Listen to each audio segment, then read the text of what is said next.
You and the state legislature have made teacher retention a priority over the past few years with higher salaries, among other things. But what do you say to teachers who now have to choose between their job and their health, especially if lawmakers pass liability limitations during the special session? And are you worried that and a push back into physical classrooms could lead to fewer teachers moving to or staying in Idaho?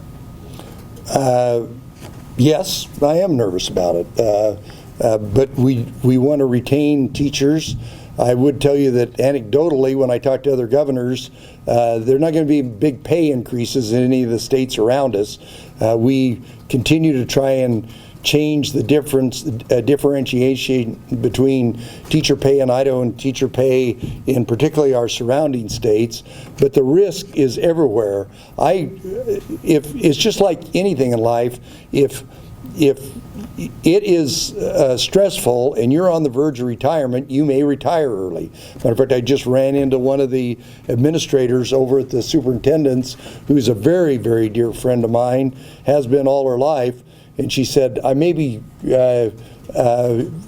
was thinking about retiring last year.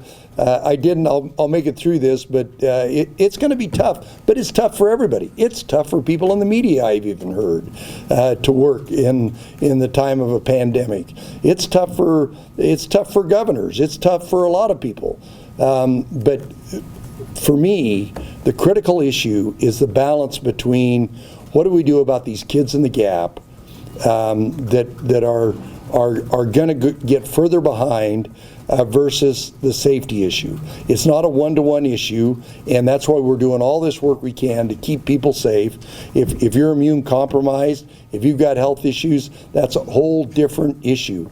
But if the district's doing the right thing, if our positivity numbers are going the right direction, I believe we can be back in school. But I'm not denying that life is more stressful, but really life is more stressful for almost everybody during this pandemic.